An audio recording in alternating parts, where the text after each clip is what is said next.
someone I love dearly. And that's why I look so darn good right now, is because of Jade. So Jade, thank you so much for being here and welcome to the show. Oh my gosh, thank you so much for having me today, Cheryl. I'm so excited, and you do look amazing, but that's not entirely up to me. Well, you did have a lot to do with it, and I'm waiting for you to teach me even more, because you are a fantastic teacher as well as videographer, and that is where I'm learning a lot of these techniques, is from your online course, and we will talk about that a little bit later in the show. But what I really want to know about is how you got started on this journey to where you are now, having this incredible business, because you're incredibly successful. Thank you. And your work is just absolutely phenomenal. So just tell the audience who you are. That's an awesome question. And I mean, to be honest with you, it's probably a very long story that I'm just going to sum up really fast. I had a marketing company when I was still in college. It helped me pay for school. And back in the day, I'm going to say it that way, back in the day, so 2010 was when I graduated. And that was when video was starting to become a thing. People were starting to integrate it into their business. It was a really slow moving thing. And I had been referring people to videography companies that I knew in the area because I didn't know how to do it at the time anyways. And these people were gouging my clients. My clients were having really bad experiences. And so I felt so bad. I went out, bought some equipment, and just refilmed it for them. And they were like, this is better than what I got. I'm like, I'm not a videographer. I don't know how to do this. I mean, I was an artist, but I didn't go to school for it. And I felt underqualified to do it.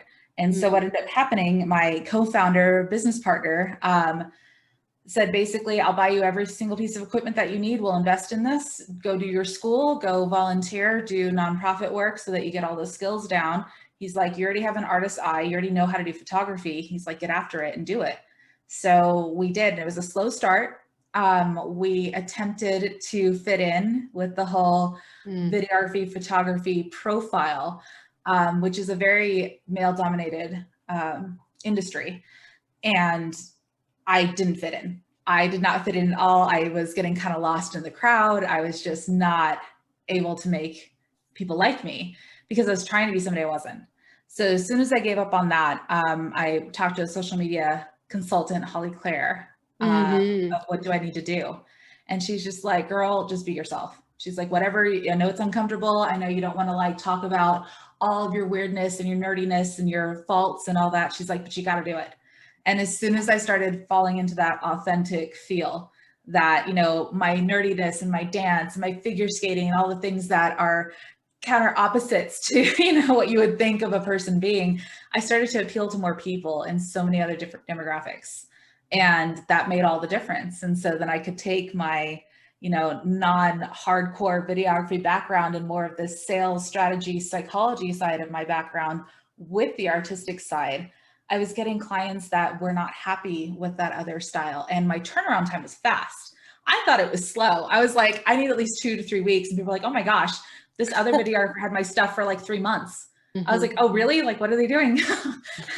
What are they doing with your footage? So, I wanted to change everything about the industry, and it has a bad name right now, and I want to make it what it should be. Well, I have to tell you, I've only been in front of a, video camera a handful of times, from a professional standpoint. And one was with you and a couple of times because you've done a little bit of work. And then I did a testimonial at that boot camp. But there was a huge difference between being in front of your camera and the only other time I did it, it was a professional, videographer.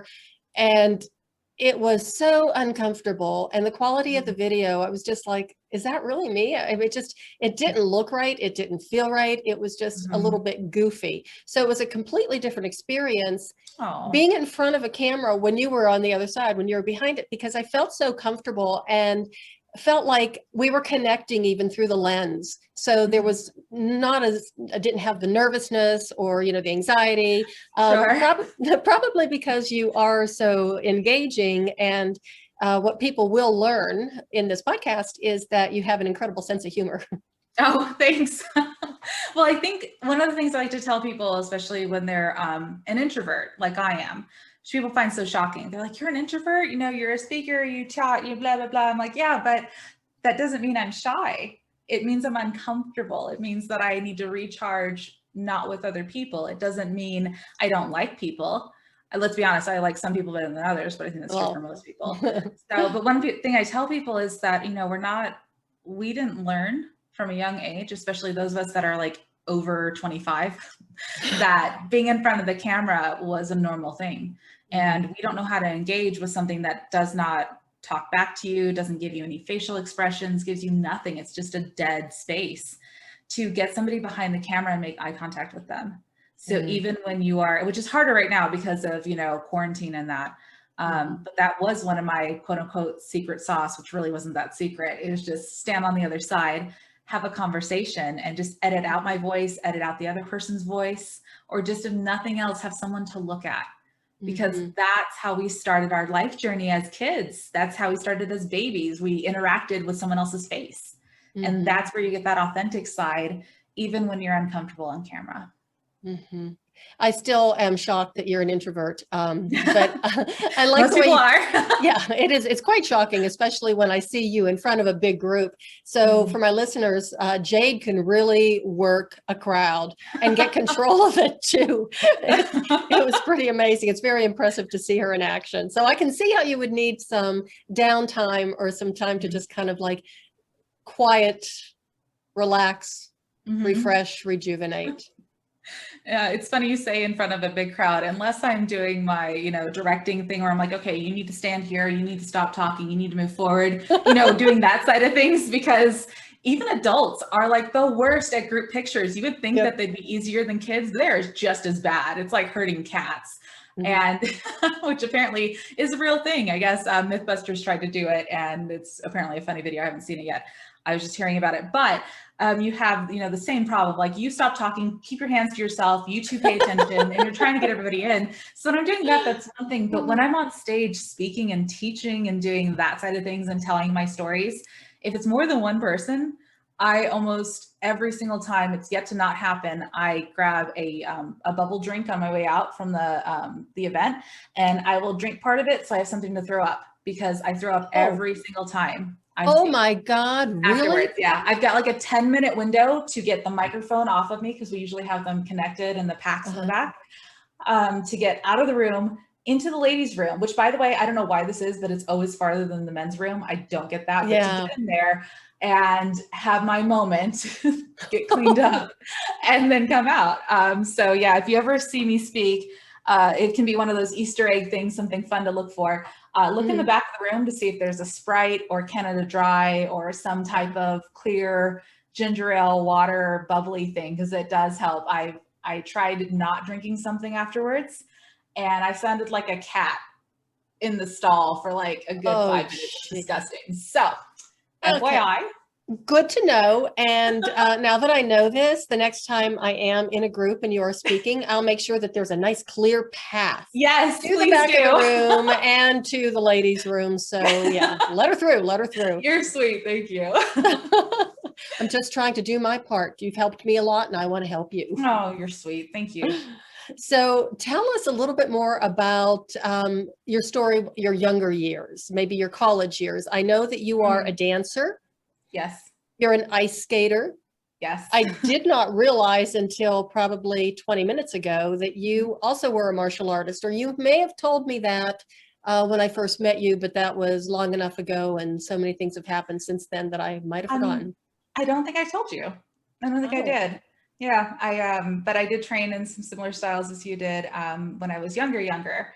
But when I got into college, I was very done with martial arts. I didn't want to do it anymore. I wanted to do something different. So I joined the Swing Dance Society. I started doing ballroom dancing, not because I wanted to be a dancer. The guy I was dating was like this amazing dancer guy. Ended up marrying him, blah, blah, blah. But he liked dance, and I'm just like, this is dumb. Like, cause I was used to like doing physical work that was like hardcore, and I have like my knuckles protrude from, you know, the calcium buildup, and he's just like all light on his feet. And I was just like, okay, we'll go, but you know, we'll see. And I actually ended up enjoying it. A lot of the stuff in swing dancing, does compare to martial arts, believe it or not. Oh, yes. Yes, Oh, yes. it does. Even some of the aerials and lifts. I was one of the favorites for aerials and lifts because I jumped and I didn't need a lot of assist. I just needed assist on the landing because you get so much higher when you have somebody behind you lifting you the rest of that piece that you can't do on your own. But strangely enough, martial arts also applies to figure skating fairly well. Not something I would have expected either. My college offered a 1-credit athletic class for figure skating at the ice rink up the street. And so I took it because I'm like, I've always wanted to. At the time, I didn't know my dad was a figure skater when he was younger because he was also a martial artist and all that. He was a Marine. No idea he was a figure skater, and he's a very good one. Wow. But he never wanted me to be a skater or a dancer because of the culture that tends to accompany it, which those of you who are skaters and dancers know what I'm talking about. So he didn't want me to be like that. So I was like, well, that was my rebellion, was to take a figure skating class. Like most people, their rebellion is something really crazy, but mine was like, I'm going to take a figure skating class.